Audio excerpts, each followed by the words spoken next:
Hallo und herzlich willkommen zu unserem Blick auf die aktuellen Trends und Zahlen am deutschen Fondsmarkt. Heute mit den beiden Stützen des Neugeschäfts im Jahr 2022 und einem ersten Blick auf das Nettomittelaufkommen der Publikumsfonds im Januar. Zuerst der Blick zurück. Das vergangene Jahr war ja von vielen Krisen geprägt.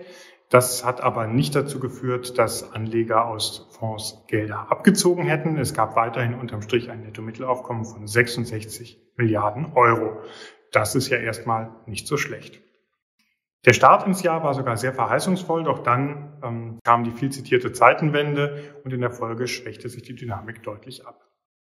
Im Saldo gab es eigentlich vor allem zwei Anlegergruppen, die das Neugeschäft der Branche trugen. Das waren einmal die Altersvorsorgeeinrichtungen, die rund 56 Milliarden Euro in offene Spezialfonds investierten und damit dieses Segment fast im Alleingang trugen.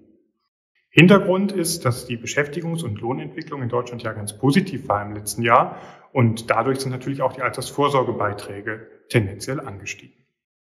Die zweite Stütze waren Privatanleger. Laut Deutscher Bundesbank investierten sie von Januar bis September rund 40 Milliarden Euro neu in Publikumsfonds und eine wesentliche Rolle dabei spielen Sparpläne, die ja Anleger gewissermaßen disziplinieren und dafür sorgen, dass nicht bei der ersten Krise das Fondssparen gleich wieder aufgegeben wird. Entsprechend der großen Bedeutung der Privatanleger bei Publikumsfonds waren auch vor allem offene Immobilienfonds und Mischfonds, die von Privatanlegern ja gerne gekauft werden, im Fokus. Beide erzielten einen hohen positiven Zufluss. Bei Aktienfonds hielten sich Zu- und Abflüsse in etwa die Waage und bei den eher von institutionellen Anlegern gekauften Rentenfonds gab es Abflüsse im zweistelligen Milliardenbereich. Unter dem Strich ein leichtes Minus bei den Publikumsfonds aufs gesamte Jahr gesehen, aber im letzten Quartal änderte sich die Dynamik schon wieder. Da gab es leichte Zuflüsse und das scheint sich zu verstetigen. Im Januar diesen Jahres, unseren Hochrechnungen zufolge, dürfte unter dem Strich ein Nettomittelaufkommen von plus 6 Milliarden Euro gestanden haben, vor allem getragen von Aktienfonds und von offenen Immobilienfonds. Und damit zeichnet sich der beste Monat seit Beginn des Ukraine-Kriegs ab.